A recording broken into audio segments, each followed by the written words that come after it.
Suffering in Silence by Cornell Dewes.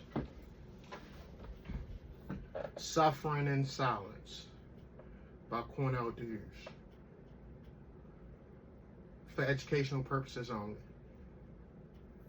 Most men are silently suffering from decisions they made or didn't make when they were younger. That's why I'm always baffled when men say, I don't have any regrets. I do everything the same. As a 50-plus-year-old man, I still wrestle with decisions I made as far back as a child that I can't undo. I recently told my wife that I sometimes regret not responding to situations in a manner that I wish I had. But I also realized that if I had responded in that particular manner, the trajectory of my whole life would have changed.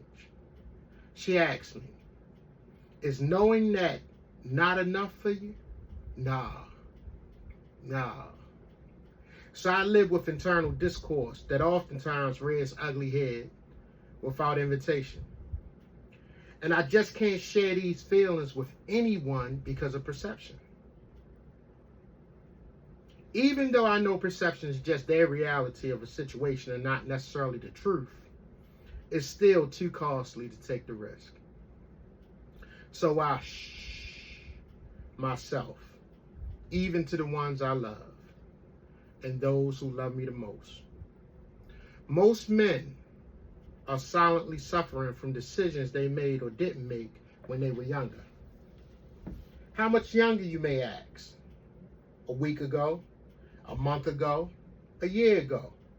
For instance, some people have gotten away with saying or doing things that could have justifiably got their whole head split. And justifiably, some people have gotten their whole head split for saying and doing things. But because there are repercussions for both decisions, both individuals are left to deal with the internalization of their actions. One may feel like a sucker for the decision or indecision. The other may be left to deal with felony criminal charges, time served in prison, and the lingering effects those things have on your life as you try to move forward. So, what's a man to do? Most men are silently suffering from decisions they made or didn't make when they were younger. So we act out, drink, get high, hoard women, posture, suppress our feelings for as long as we can until we can't. We self-medicate. We indulge in unhealthy activities to attempt to make ourselves whole. We blame other people for making us feel how we feel about ourselves. We lash out. We become angry. We become distant. We become violent. We become unpredictable, unreliable, undependable, unrecognizable. Then we eventually become absent. We don't cry. We don't seek counsel. We don't do therapy. We just slowly die from the inside out while we damage and destroy all things around us. Most men are silently suffering from decisions they made or didn't make when they were younger. Most of us weren't reared to be expressive about our feelings. As a matter of fact, most of us were reared to not be expressive about our feelings. Fuck your feelings. And even those of us who were encouraged to express our feelings, we soon realized that liberty was only privileged in your home with your mother. Outside of that 950 square feet domain, you better keep that shit to yourself, mama's boy. So once again, fuck your feelings. Most men are silently suffering from decisions they made or didn't make when they were younger. I'm one who's considered somewhat intelligent, somewhat. Book, street, emotional, somewhat. Still, there are times when I don't have the vocabulary to properly articulate my feelings. When I want to share my feelings. Trying to share feelings that you can't explain or expressed can sometimes lead to creating other emotional turmoil for yourself and potentially the person you're sharing with. So, what's a man to do? Trust you with the most vulnerable piece of me, my heart, my emotions. Trust that you won't use my vulnerability against me. Trust that you won't hurt me with the ammunition provided by me. Trust you.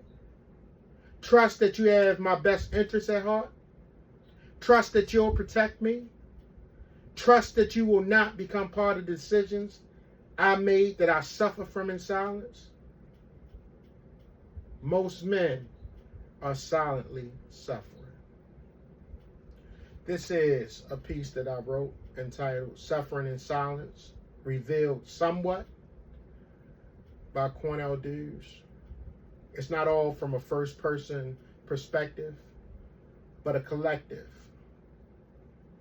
And it's from a male's perspective, right? Black male perspective, obviously. And but I'm certain men of all color can relate to the suppression of feelings and feel that we are suffering in silence. So as I stated, this is for educational purposes only. I say that for add quotes.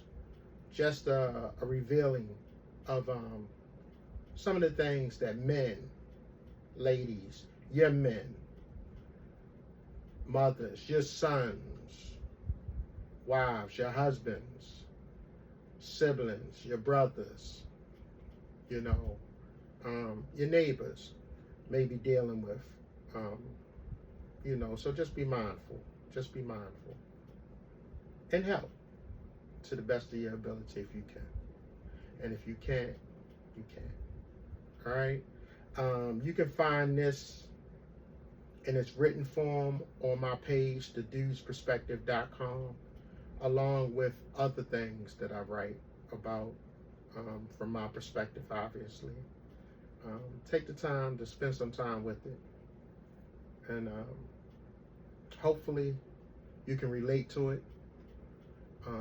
You'll find some benefit in my words. Yeah. And as always, thank you for allowing me to share. Thank you for taking the time to listen. And prayerfully do something positive with it. All right, with that being said, I'm Cornell Dews. This is the Dews Perspective. All right, peace.